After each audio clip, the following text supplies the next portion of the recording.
সাহস থাকে কুষ্টিয়ার ভূমিতে এসে কথা বল, পিঠের চামড়া নিয়ে ঢাকা যাইতে পারবি না।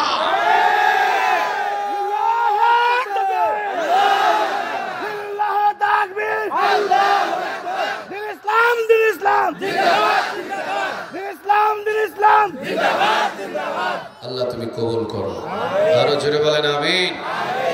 আপনাদের আওয়াজকে এরকম জিমিয়া পড়লে হবে, কথা বলেন জিমিয়া পড়লে হবে। আল্লাহ রাব্বুল আলামিন সূরা হামিম সিজদার 30 নম্বর আয়াতের ভিতরে বলছেন, ইন্নাল্লাযীনা ক্বালু রাব্বুনাল্লাহ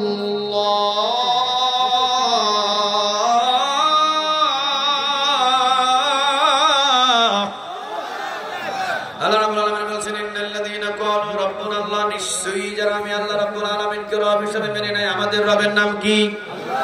সিজদা দিই একজনকে, তিনি কে? রুকু করি একজনকে, তিনি কে?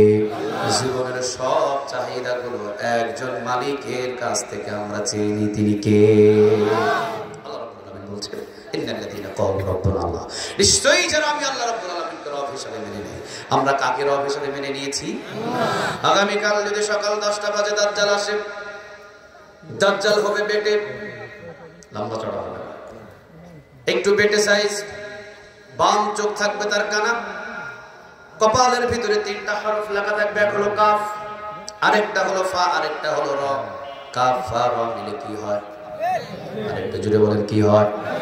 বাম চক্ষুটা থাকবে তার একেবারে অন্ধ, কাফ ফা র লেখা থাকবে কপালের ভিতরে, সুন্দর কণ্ঠ থাকবে তার। ডান হাতের ভিতরে যদিও তিনি জান্নাত দেখাবেন, সেটাই হবে কি? বাম হাতের ভিতরে যদিও সে জাহান্নাম দেখাবে,